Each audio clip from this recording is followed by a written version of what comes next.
शिक्षा का अधिकार, धरती मैया की सुनाए आंचल रोज पसार।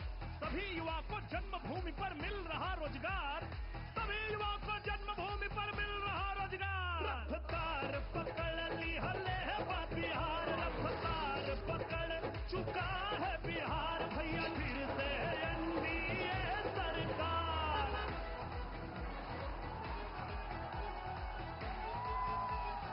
ओ अब याद करो जब था कि हवा जंगल राज हो, जब मारे झपटारे चिड़िया पे हरदम बाज हो। सारी महिलाओं को आरक्षण और बिजली का उपहार, घर घर खुशियां बांट रहे हैं हर दिन मोदी नीतीश कुमार। खेतों में हरियाली झूमे चारों बहार। रफ्तार पकड़ ली हले बिहार, रफ्तार पकड़ चुका है बिहार। भैया नई पीढ़ी। जी, हमारे माननीय प्रधानमंत्री जी मंच पर विराज चुके हैं। अब मैं अपने प्रदेश के माननीय अध्यक्ष डॉक्टर दिलीप जायसवाल जी से आग्रह करूंगी कि वो हमारे प्रधानमंत्री जी का स्वागत करें और करतल ध्वनियों के साथ आप इस क्षण का सम्मान करिए।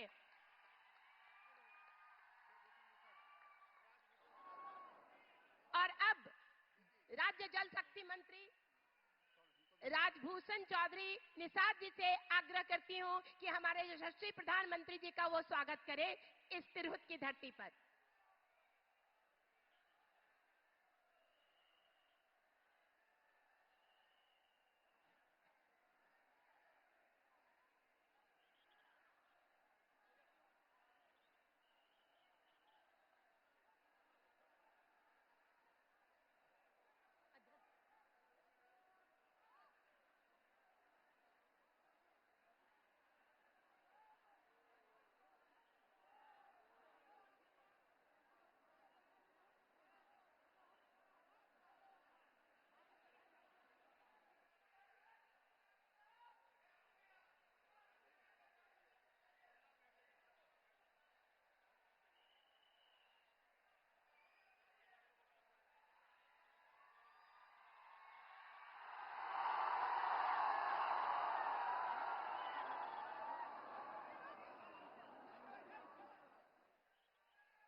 परंपरागत स्वागत के बाद मैं सीधे सीधे केंद्रीय राज्य जल शक्ति मंत्री श्री राजभूषण चौधरी निषाद जी से विनम्र आग्रह करती हूं कि वो आए और यशस्वी प्रधानमंत्री जी के लिए अपना वेलकम एड्रेस, स्वागत भाषण प्रस्तुत करें।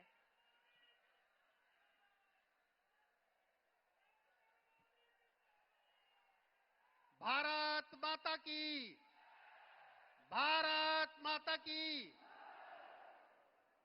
आज इस बाबा गरीबनाथ की पावन धरती पर विश्व के सबसे लोकप्रिय नेता का अभिनंदन है। कलम के जादूगर राम वृक्षवेणीपुरी जी की जन्मस्थली, भारत के प्रथम राष्ट्रपति डॉक्टर राजेंद्र प्रसाद जी की कर्मस्थली और अमर बलिदानी शहीद जुब्बा साहनी जी की भूमि मुजफ्फरपुर में भारत के यशस्वी प्रधानमंत्री जी का हार्दिक स्वागत है, अभिनंदन है। लोकतंत्र की जननी वैशाली में आधुनिक भारत के विश्वकर्मा परम आदरणीय भारत के प्रधानमंत्री श्री नरेंद्र मोदी जी का अभिनंदन है। आज के इस चुनावी सभा का अध्यक्षता कर रहे सम्मानित प्रदेश अध्यक्ष दिलीप जायसवाल जी, मंच का संचालन कर रही दीदी ममता रानी जी, इस कार्यक्रम में उपस्थित हमारे नेता और केंद्र में राज्य मंत्री आदरणीय रामनाथ ठाकुर साहब इस कार्यक्रम में उपस्थित हैं।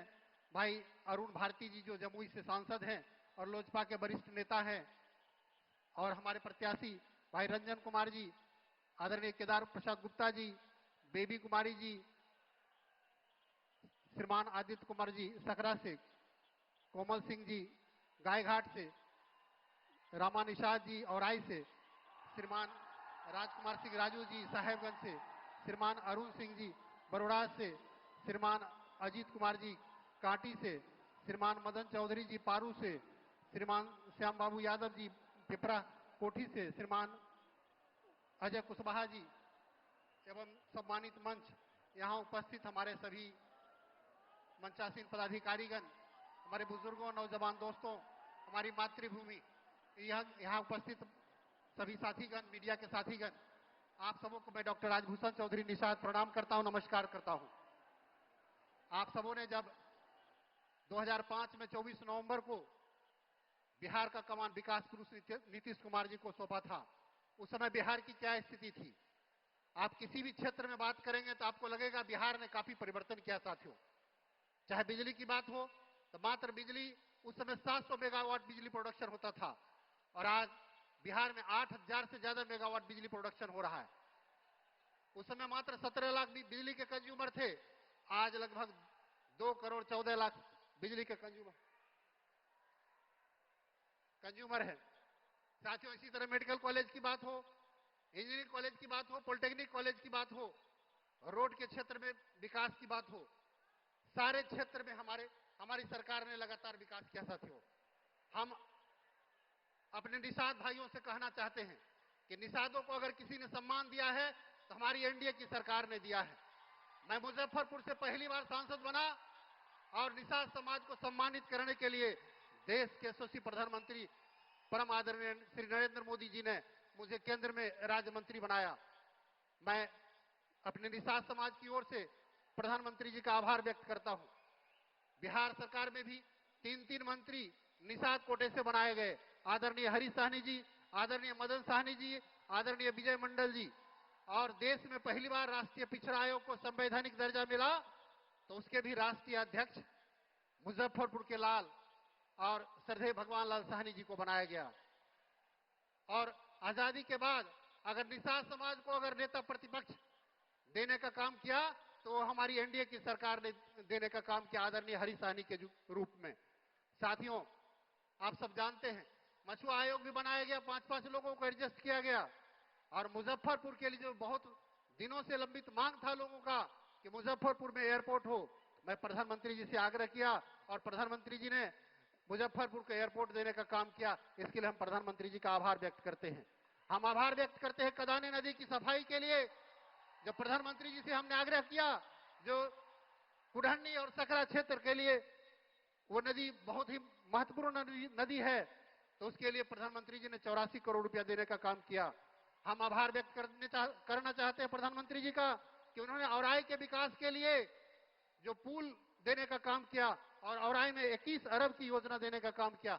हम आभार व्यक्त करना चाहते हैं अपने प्रधानमंत्री जी का मुजफ्फरपुर में सेंट्रल स्कूल के लिए। हम आभार व्यक्त करना चाहते हैं मुजफ्फरपुर में अमृत भारत देने के लिए, जो मुजफ्फरपुर से चलकर हैदराबाद के चरलीपल्ली तक जाती है।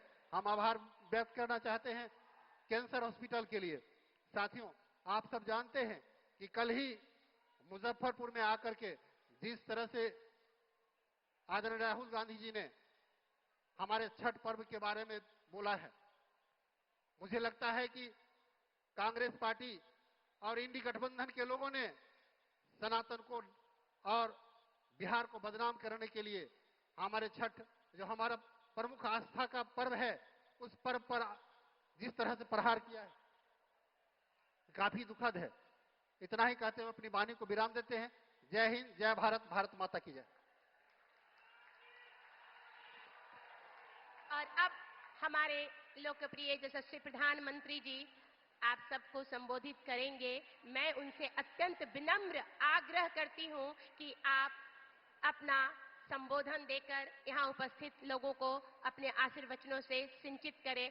करतल ध्वनियों के साथ हमारे प्रधानमंत्री जी आपको संबोधित करने आ रहे हैं। जोरदार तालियों के साथ अभिनंदन, वंदन, स्वागत।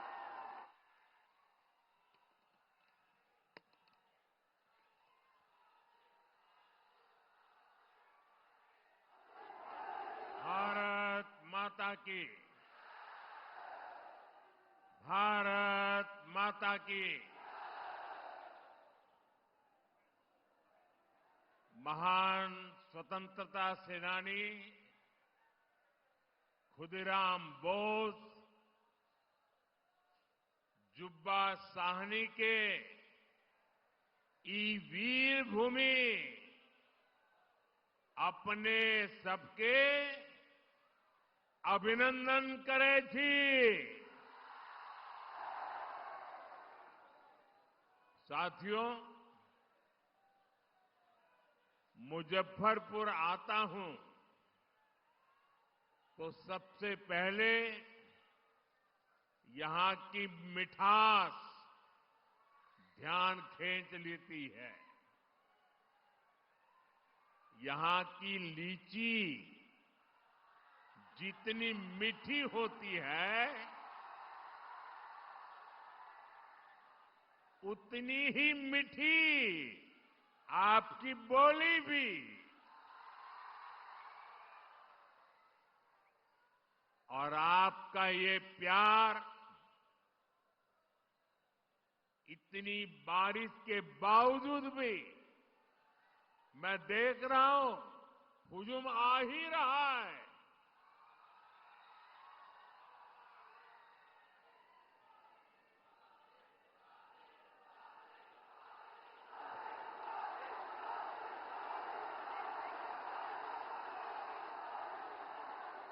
बिहार के मेरे भाई बहनों,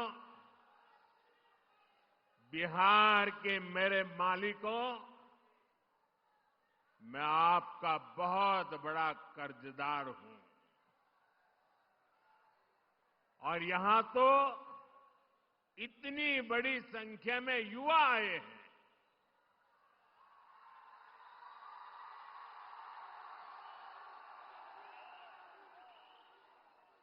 इधर में बहुत बड़ी मात्रा में माताएं बहनों का दर्शन कर रहा हूं। ये विशाल जनसागर बता रहा है फिर एक बार एनडीए सरकार, फिर एक बार,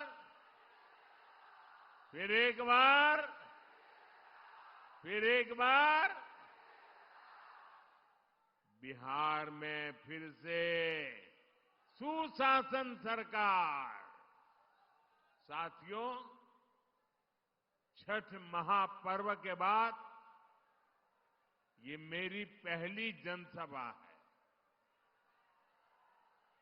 छठ महापर्व बिहार और देश का गौरव है। देश और दुनिया में छठ महापर्व मनाया जाता है। हम छठ के गीत सुनते हैं तो भाव विभोर हो उठते हैं।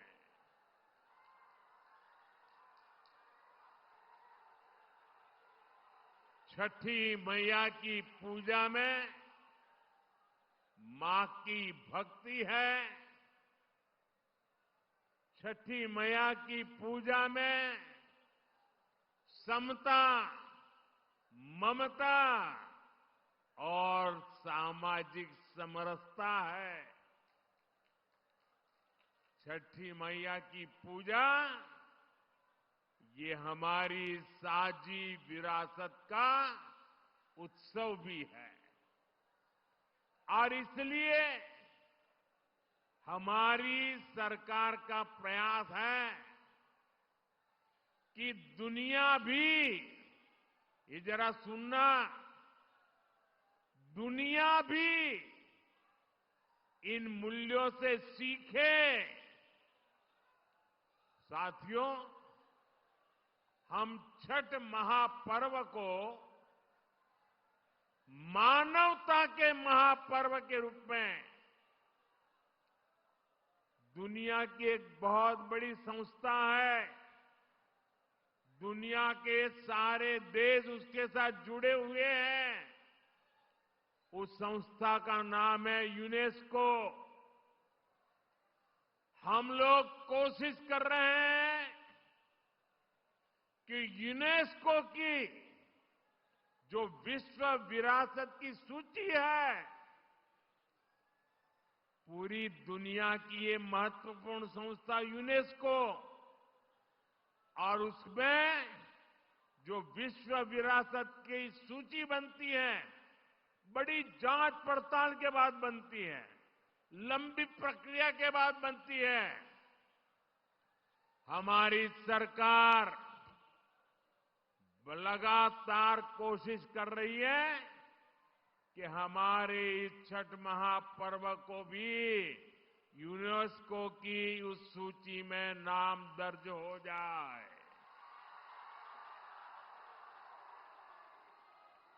मुझे बताइए, हर बिहारी को गर्व होगा कि नहीं होगा? जरा पूरी ताकत से बताइए। जब दुनिया में ये महान विरासत के रूप में उसका नाम लिखा जाएगा, हर बिहारी को गर्व होगा कि नहीं होगा? हर हिंदुस्तानी को गर्व होगा कि नहीं होगा? साथियों, इसी दिशा में हम एक और अभियान भी शुरू करने जा रहे हैं, क्योंकि हम चाहते हैं कि नई पीढ़ी भी इस छठ महापर्व में गीतों की जो महान परंपरा है,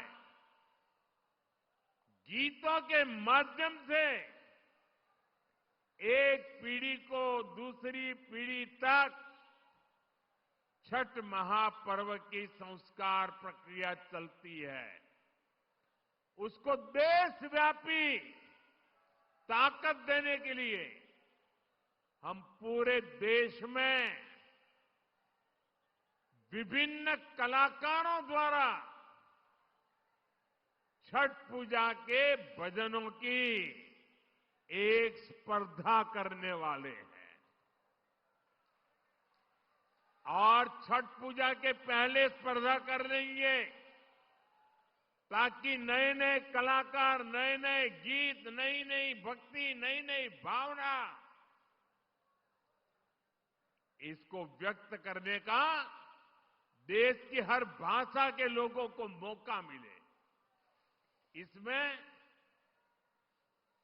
जनता ही चुनेगी कि उन्हें कौन कौन से गीत सबसे ज्यादा अच्छे लगते हैं। जो टॉप के गीत चुने जाएंगे, उन्हें लिखने वाले, उन्हें गाने वाले गायकों, उन सबको अगले साल छठ पूजा से पहले सम्मान किया जाएगा, उन्हें पुरस्कार दिया जाएगा। और ये विचार मुझे इसलिए आया कि मैं इस बार ट्रैवलिंग में जब होता था, रात को सोने से पहले जब थोड़ा समय रहता था, सुबह जब योगा करता था, तो मैं छठी मैया के भजनों को सुनता था। और उसमें मैंने देखा कि एक विदेशी महिला इतने बढ़िया तरीके से छठी मैया के गीत गा रही। मैंने एक नागालैंड की बेटी को देखा,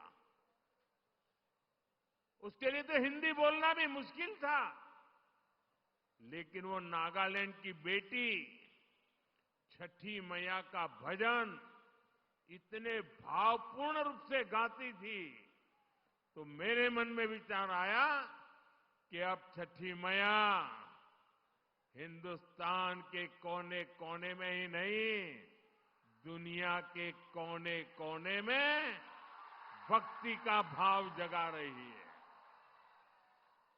और इसमें से ये अभियान करने का विचार मेरे मन में पैदा हुआ। ये अभियान छठी मैया की पूजा से जुड़ी हमारी परंपरा के संरक्षण में बड़ी भूमिका निभाएगी और नई पीढ़ी को बढ़ चढ़ करके हिस्सा लेने के लिए आमंत्रित करेगी। लेकिन साथियों, आपने देखा है, ये आपका बेटा तो छठी मैया का जय जयकार दुनिया में कराने में लगा है।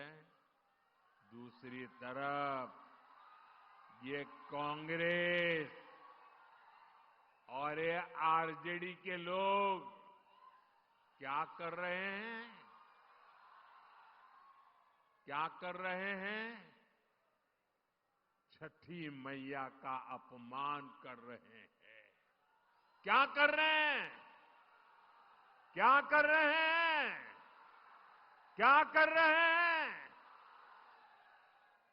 आप मुझे बताइए, क्या कोई कभी चुनाव में वोट पाने के लिए छठी मैया का अपमान कर सकता है क्या? क्या ऐसा अपमान बिहार सहन करेगा क्या? क्या ऐसा अपमान हिंदुस्तान सहन करेगा क्या? क्या मेरी माताएं जो निर्जला उपवास करती है, क्या वो सहन करेगी क्या? आरजेडी कांग्रेस के लिए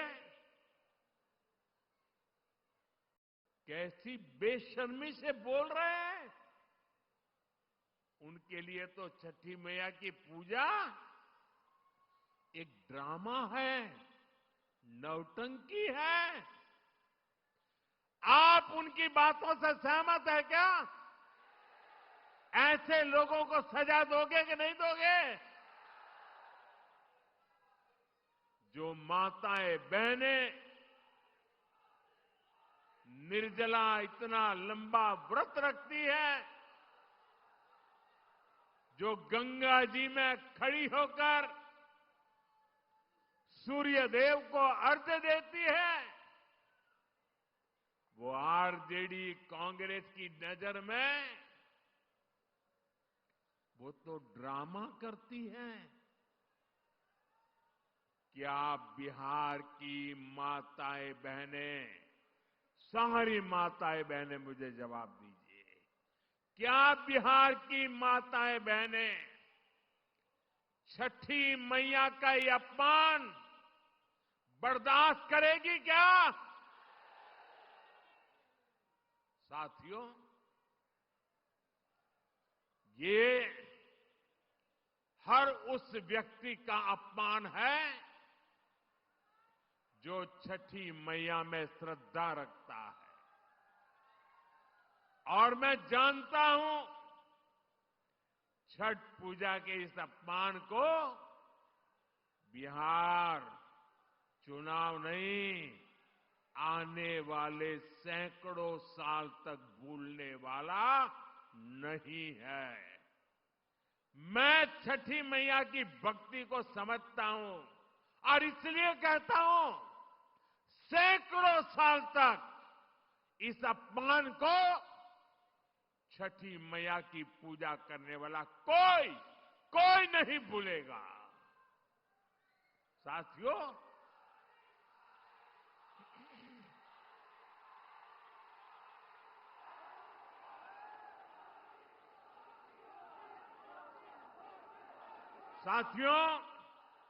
ये हमारा बिहार तो स्वाभिमान की धरती है। जिन लोगों ने छठ पूजा को गाली देने का काम किया है, बिहार ऐसे लोगों को कभी माफ नहीं करेगा। साथियों, बिहार का गौरव और बढ़ाना, बिहार की मीठी बोली, बिहार की संस्कृति, इसे दुनिया के कोने कोने में ले जाना, बिहार का विकास करना, एनडीए भाजपा की ये सबसे बड़ी प्राथमिकता है। जब भारत समृद्ध था, आर्थिक रूप से ज्ञान विज्ञान की सबसे बड़ी ताकत था, तब उसमें बिहार की बहुत बड़ी भूमिका थी। इसलिए आज विकसित भारत बनाने के लिए भी बिहार का विकसित होना बहुत जरूरी है। साथियों, आरजेडी कांग्रेस कभी भी बिहार को विकसित नहीं बना सकते। इन पार्टियों ने बरसों तक बिहार पर एक छत्र राज किया, लेकिन इन्होंने आपको सिर्फ विश्वासघात दिया है। आरजेडी और कांग्रेस वालों की पहचान 5 चीजों से है। अगर मेरी बात सच लगे तो मुझे आपका अनुमोदन चाहिए, मुझे आपका साथ चाहिए। क्या किया है आरजेडी वालों ने, क्या किया है कांग्रेस वालों ने, क्या किया है जंगल राज वालों ने?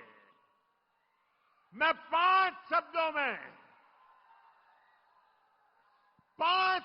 में उनके कारनामों की कथा कहना चाहता हूं। ये 5 शब्द कौन से हैं? कट्टा है कि नहीं है? कट्टा, क्रूरता है कि नहीं है? कटुता है कि नहीं है? कुशासन है कि नहीं है? करप्शन, मैं दोबारा बोल देता हूं,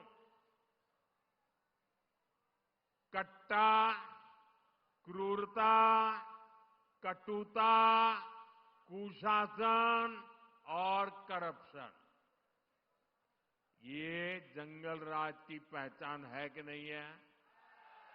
आरजेडी की पहचान है कि नहीं है? उनके साथियों की पहचान बन गई है कि नहीं बन गई है? जहां कट्टा क्रूरता का राज हो, वहां कानून दम तोड़ता है। जहां कटुता बढ़ाने वाली आरजेडी कांग्रेस हो, वहां समाज में सद्भाव मुश्किल होता है। जहां आरजेडी कांग्रेस का कुशासन हो, वहां विकास का नामो निशान नहीं होता है। और जहां करप्शन हो, वहां सामाजिक न्याय नहीं मिलता। गरीब का हक लूट जाता है।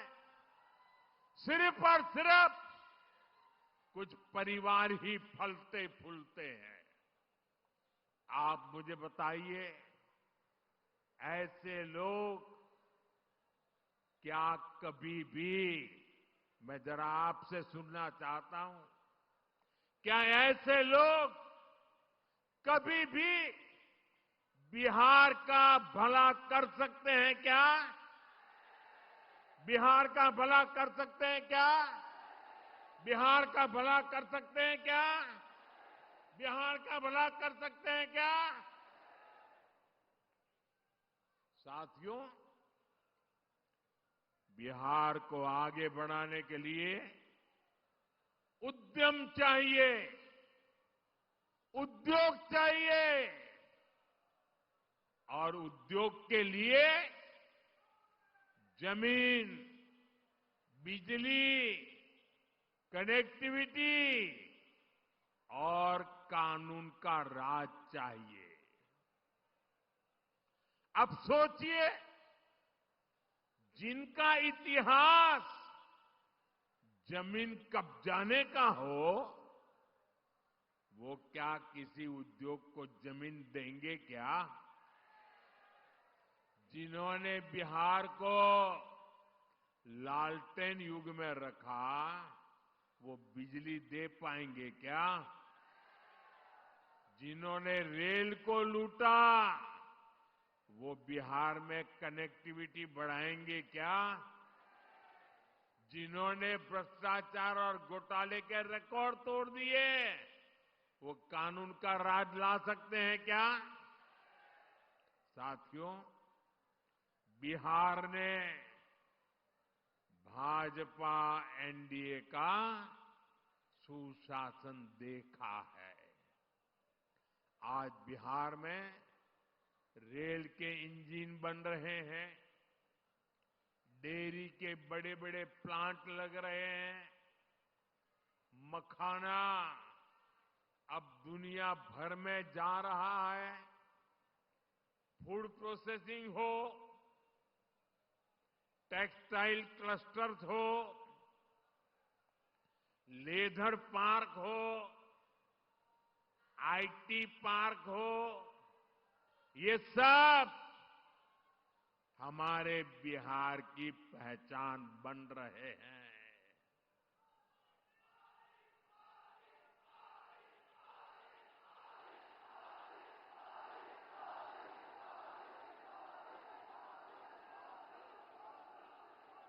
साथियों, कभी बिहार अपनी जरूरत के लिए मछली बाहर से मंगाता था। आज बिहार अपनी जरूरतें तो पूरी करता है, लेकिन बिहार के मेरे भाई बहन मछली दूसरे राज्यों को भी भेज रहे हैं, कमाई कर रहे हैं। ये आत्मनिर्भरता का कितना बड़ा उदाहरण बना है। साथियों, एनडीए का संकल्प है बिहार में पढ़ाई, कमाई, दवाई और सिंचाई, इसके भरपूर अवसर बने। बिहार का बेटा बेटी अब पलायन नहीं करेगा, बिहार में ही काम करेगा, बिहार का ही नाम करेगा।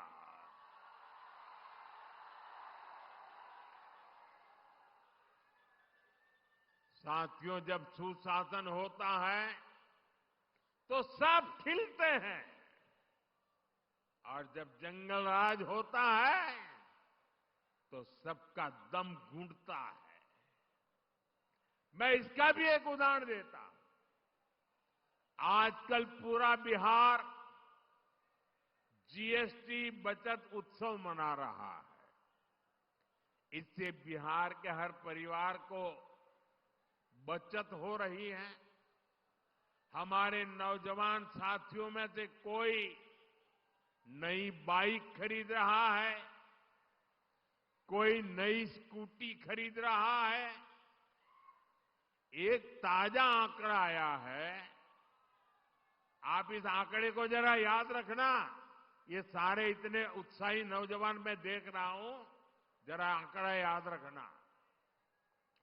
पिछले साल यानी एक साल पहले इसी सितंबर अक्टूबर के महीने में बिहार में 50,000 मोटर बिक्री हुई थी। मोटरसाइकिल 50,000 मोटरसाइकिल की बिक्री पिछले 12 महीने पहले हुई थी। इस साल जीएसटी बचत उत्सव में इस वर्ष के सितंबर अक्टूबर के महीने में बिहार में करीब 1.5 लाख मोटरसाइकिल बिकी है।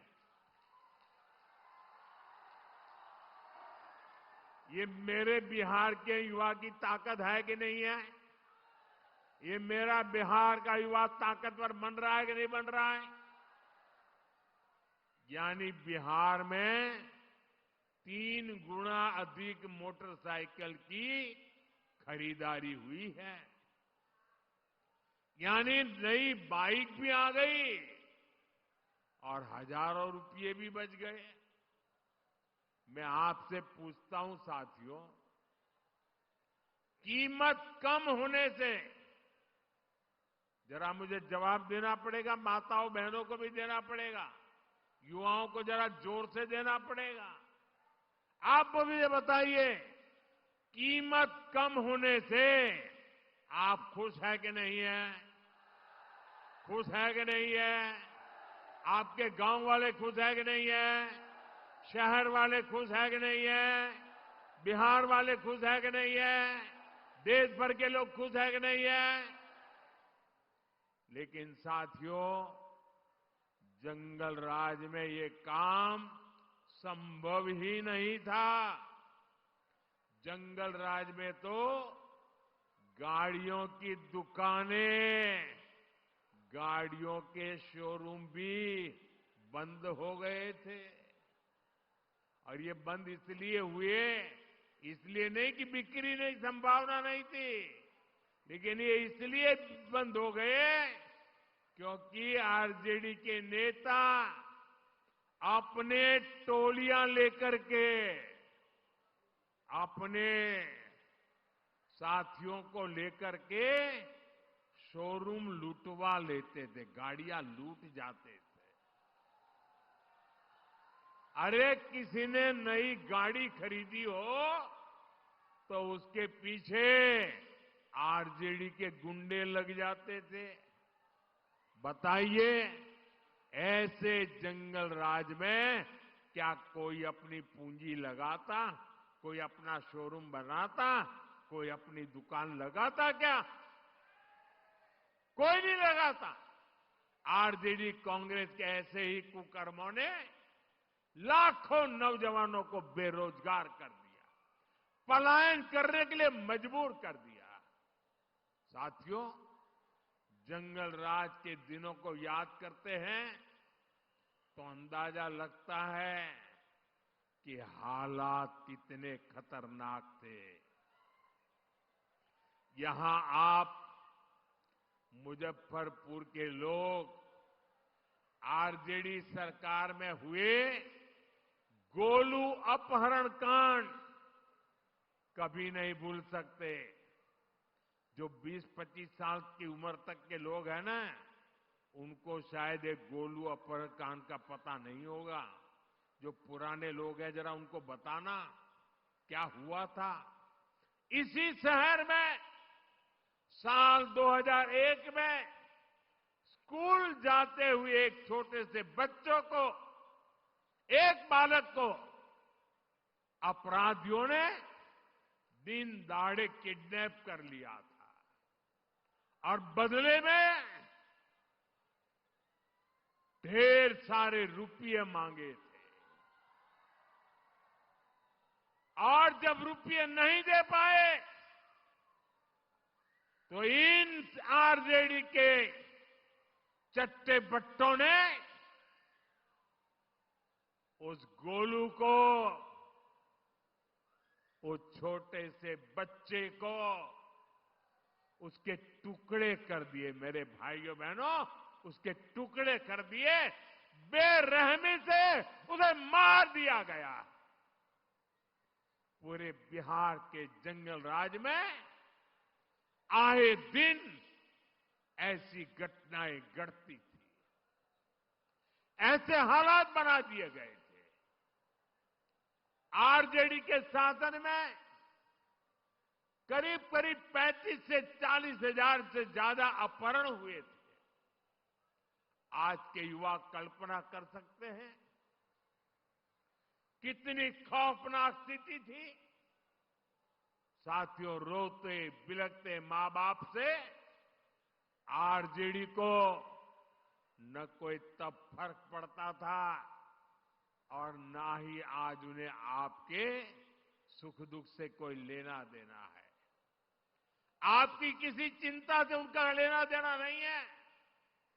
आरजेडी कांग्रेस की नीयत क्या है तो इनके ताजा प्रचार से ही पता चलता है।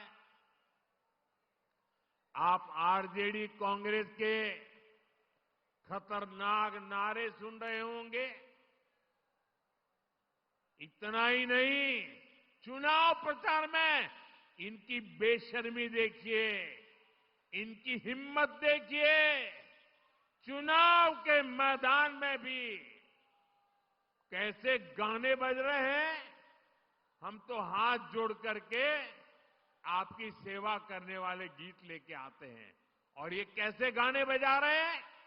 इनके गानों में छरा, कट्टा, दूनाली,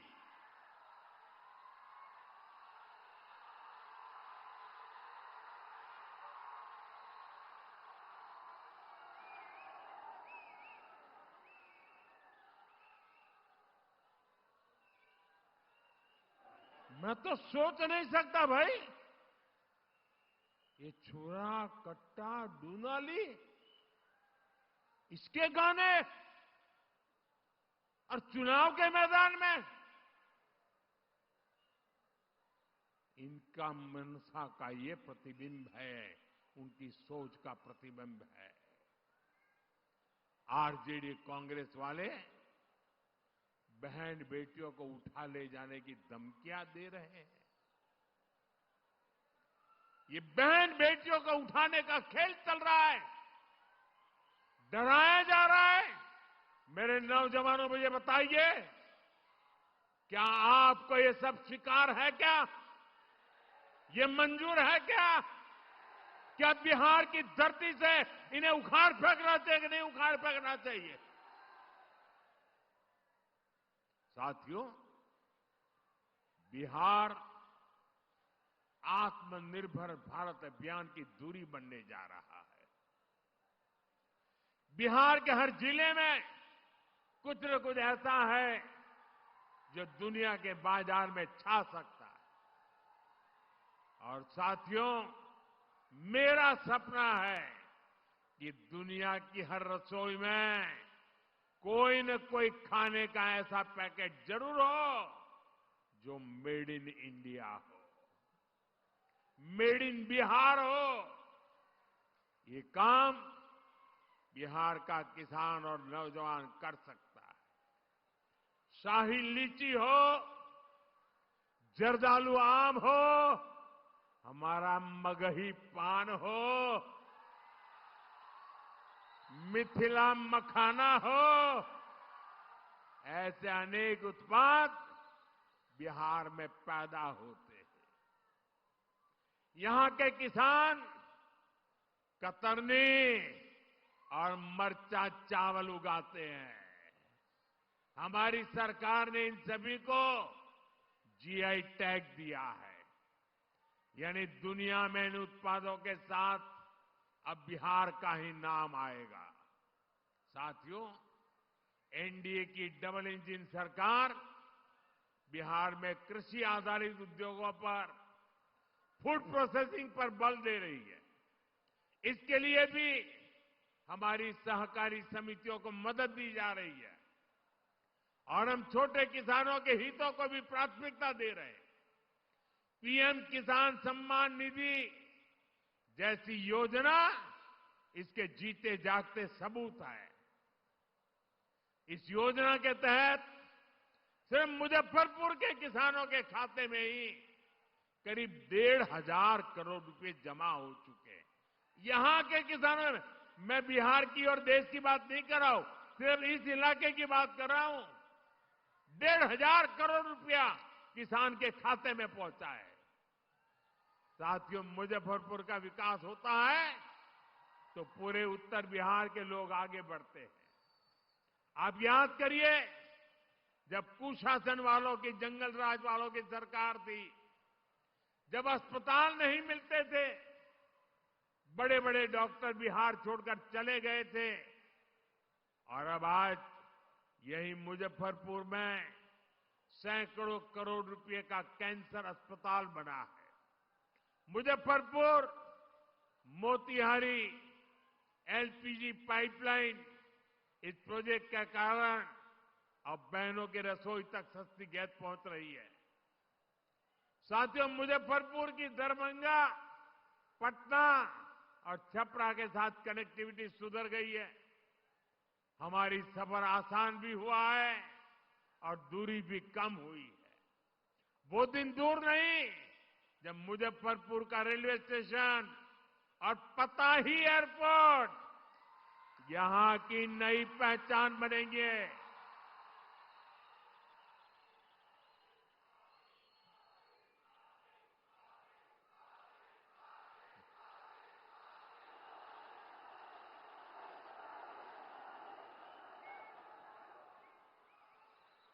साथियों, ये धरती राजेंद्र बाबू, जेबी कृपलानी, जॉर्ज फर्नांडिस और कैप्टन जयनारायण निषाद की कर्मभूमि रही है। जानकी वल्लभ शास्त्री,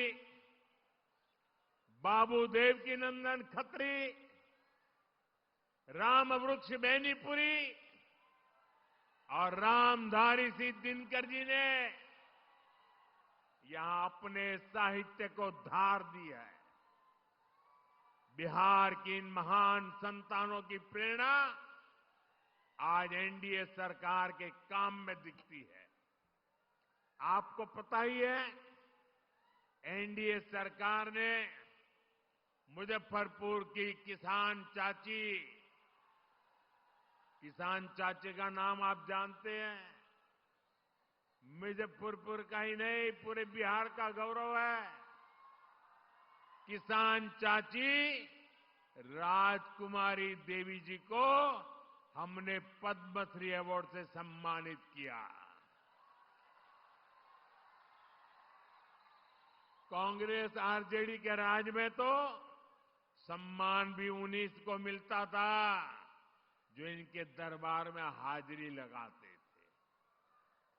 क्या ऐसे लोग गरीबों को आगे बढ़ा सकते हैं?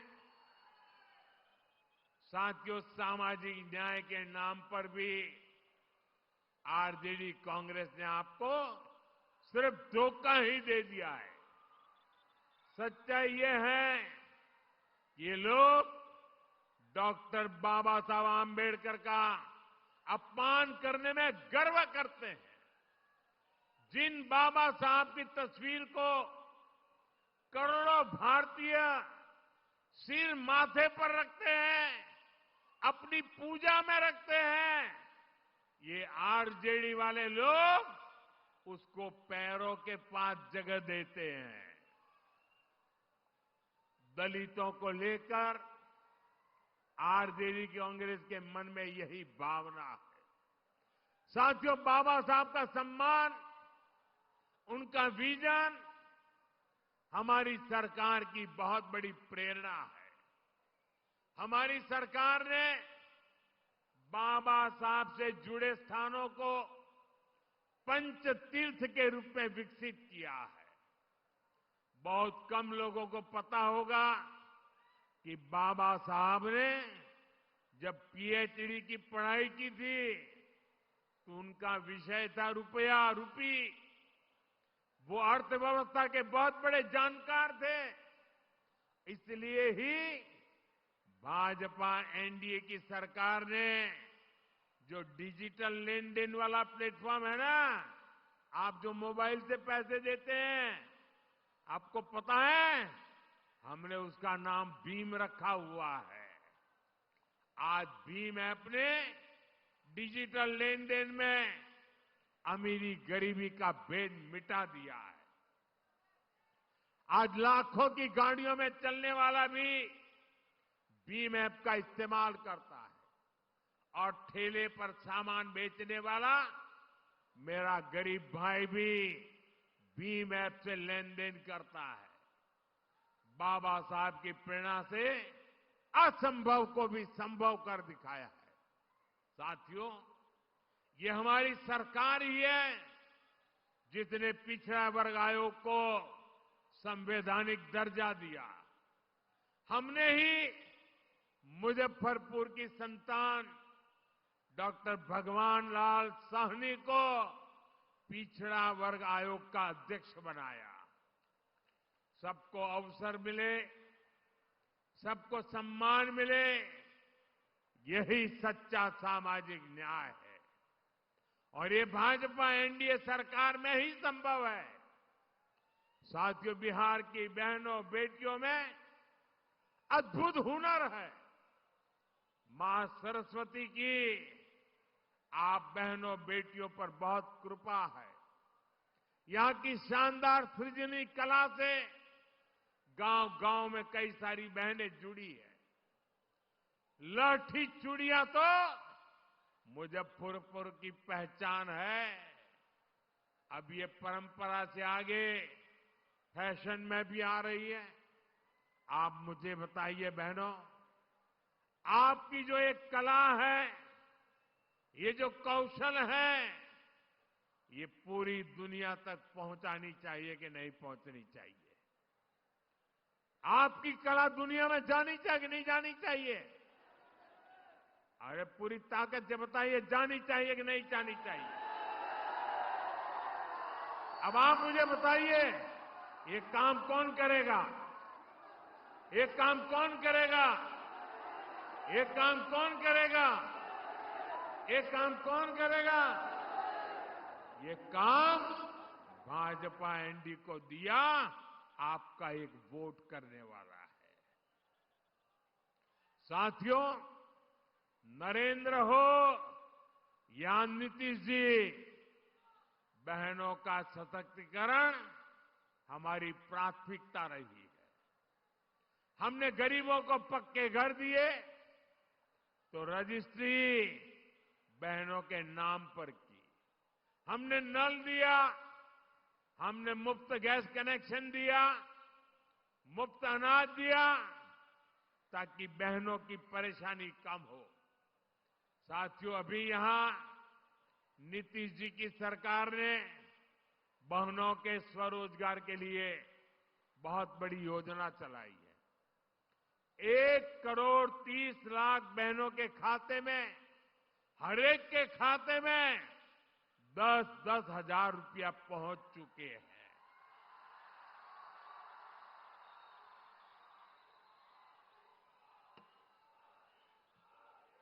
देखिए, सुनते ही बहनों में कितनी चेतना दिख रही है। इस पैसे से बिहार की बहनें अपना खुद का कोई न कोई व्यवसाय, कोई न कोई काम शुरू कर रही है। और मैं आज को विश्वास दिलाता हूं, हम यहीं पर नहीं रुकेंगे। जब फिर से एनडीए सरकार बनेगी तो इन बहनों को अपना काम बढ़ाने के लिए और अधिक प्रोत्साहन दिया जाएगा। साथियों, बिहार के चुनावी संग्राम में अब 2 युवकों की जोड़ी ने, जो अपने आप को युवराज ही मानते हैं, इन 2 युवराजों ने झूठे वायदों की दुकान खोल दी है। एक भारत के सबसे भ्रष्ट परिवार का युवराज, दूसरा बिहार के सबसे भ्रष्ट परिवार का युवराज। ये दोनों ही हजारों करोड़ के घोटाले में जमानत पर है। और गांव में जो जमानत पे आता है ना, कोई भी उसका सम्मान नहीं करता है। इन दोनों ने कल भर भर के मोदी को गालियां दी है, भर भर के गालियां दी। अभी जो लोग नामदार हैं वो इस कामदार को गालियां तो देंगे ही। कामदार को गाली दिए बिना नामदार का खाना हजम नहीं होता है। दलित को, पिछड़े को गाली देना तो ये नामदार अपना जन्मसिद्ध अधिकार समझते हैं। और इसलिए ही तो ये लोग मुझे 24 घंटे दुत्कारते रहते हैं, नफरत करते हैं, गालियां देते रहते हैं, गंदी गंदी गालियां देते हैं, सिर्फ इसलिए क्योंकि इन्हें बर्दाश्त नहीं होता कि एक पिछड़ा, एक गरीब घर से निकला, एक चाय बेचने वाला व्यक्ति आज यहां पहुंच गया है।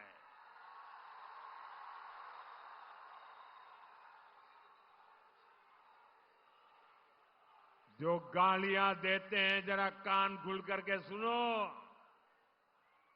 ये आपकी कृपा से यहां नहीं पहुंचा है, ये तो देश की जनता जनार्दन के आशीर्वाद से और बाबा साहब आंबेडकर के संविधान से पहुंचा है।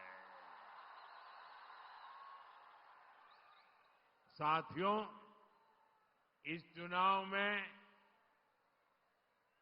असली खबर मुझे दी गई गालियां नहीं है, बल्कि आरजेडी कांग्रेस में हो रहा झगड़ा है। आरजेडी कांग्रेस का रिश्ता तेल और पानी की तरह दिख रहा है। एक ग्लास में होते हैं, शीशे का ग्लास है, दिखते तो एक ग्लास में, लेकिन पानी और तेल का मेल ही नहीं होता है। बिहार में हर तरफ से खबरें आ रही हैं कि कैसे आरजेडी कार्यकर्ता कांग्रेस के लोगों को नीचे घसीट रहे हैं। वही कांग्रेस के कार्यकर्ता भी आरजेडी के लोगों से पूरी दुश्मनी निकाल रहे हैं। जमानत पर चल रहे इन दोनों युवराजों ने कल ये दिखाने की बड़ी कोशिश की कि उनके बीच कोई मनमुटाव नहीं है, कोई झगड़ा नहीं है, लेकिन इन्हीं लोगों के लिए कहा गया है, ऊपर से तो दिल मिला, भीतर फाके तीन। साथियों, इन्हें जो चीज एक साथ ले आई है वो है सत्ता का लालच। इन्हें किसी भी तरह बिहार की सरकार पर कब्जा करना है ताकि भ्रष्ट परिवार मिलकर फिर से बिहार को लूट सके। मुझे आप बताइए कि आप आरजेडी कांग्रेस को फिर से, मुझे आपका जवाब चाहिए, जनता का जवाब चाहिए। आप मेरे मालिक हैं, आप जो कहेंगे वो मुझे मंजूर होगा। आप मुझे बताइए, ये जमानत पर निकले युवराजों को हम फिर से बिहार लूटने की इजाजत देंगे क्या? बिहार लूटने देंगे क्या? इन लोगों को बिहार लूटने का हक दे देंगे क्या? साथियों, आज हर सर्वे में एक बात खुलकर सामने आ रही है। इस चुनाव में आरजेडी कांग्रेस की अब तक की सबसे बड़ी हार होने जा रही है। सारे सर्वे बता रहे हैं और सारे सर्वे ये भी बता रहे हैं कि इस चुनाव में एनडीए की सबसे बड़ी जीत होने वाली है। और इसी चुनाव में आरजेडी कांग्रेस को अब तक की सबसे कम सीटें मिलने वाली है। ये एक नया इतिहास बिहार के युवा, बिहार की महिला, बिहार का किसान विकास का मछुआरा बना रहा है। और इसी से आरजेडी कांग्रेस वाले बुरी तरह घबरा गए हैं। अपने घोषणा पत्र में ये लोग ऐसी ऐसी बातें बोल रहे हैं कि सिर्फ और सिर्फ झूठ है। ये लोग इतना फेंक रहे हैं कि इनके समर्थकों तक को हजम नहीं हो पा रहा है। मैं देख रहा था बिहार के युवा कैसे सोशल मीडिया पर इन लोगों का मजाक उड़ा रहे हैं। ये आरजेडी कांग्रेस वाले बिहार के लोगों की बौद्धिक क्षमता को कम आंकने का पाप कर रहे हैं। मैं जानता हूं बिहार के लोग आरजेडी कांग्रेस के झांसे में नहीं आएंगे। फिर एक बार एनडीए सरकार बनाएंगे। साथियों, बिहार अब विकास की रफ्तार पकड़ चुका है। यहां इस क्षेत्र में 6 नवंबर को मतदान है। कब है? कब है? जरा जोर से बोलिए, मतदान कब है? मतदान कब है? 6 नवंबर याद रखें। आपको अपना वोट बिहार की समृद्धि का नया रास्ता बनाने के लिए करना है। मेरी बात याद रखिएगा, पहले मतदान फिर जलपान। आप इतनी बड़ी संख्या में एनडीए के इन सभी उम्मीदवारों को आशीर्वाद देने के लिए आए। एक बार फिर आप सभी का बहुत बहुत धन्यवाद। मैं सभी उम्मीदवारों से चाहूंगा कि आगे खड़े हो जाए। सारे उम्मीदवार, सारे वहां खड़े हो जाए सब।